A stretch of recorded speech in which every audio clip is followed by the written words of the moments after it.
முதலமைச்சர் மு.க. ஸ்டாலின், துணை முதலமைச்சர் உதயநிதி ஸ்டாலின், நீர்வளத்துறை அமைச்சர் துரைமுருகன்,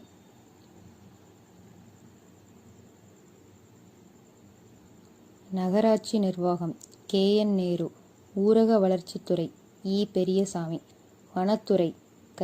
பொன்முடி,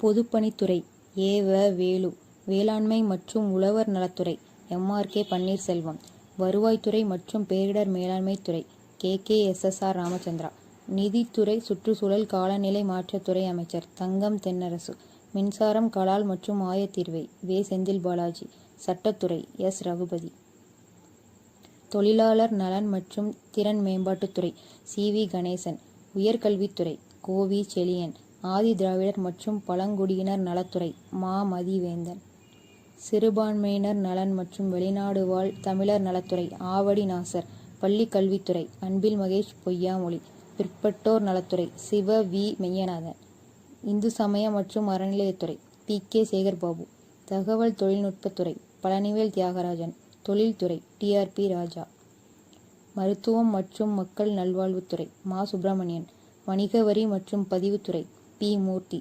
போக்குவரத்துத்துறை எஸ். எஸ். சிவசங்கர், வீட்டு வசதி மற்றும் நகர்ப்புற வளர்ச்சித்துறை சு. முத்துசாமி, கூட்டுறவுத்துறை கே. ஆர். பெரியகருப்பன், ஊரக வளர்ச்சித்துறை தா. மோ. அன்பரசன்,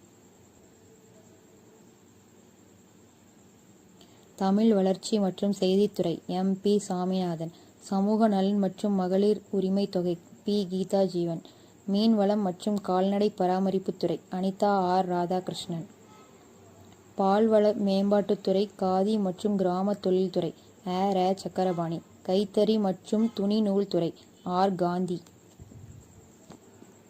மனிதவள மேம்பாட்டுத்துறை மற்றும் முன்னாள் இராணுவத்தினர் நலத்துறை என். கயல்விழி செல்வராஜ்.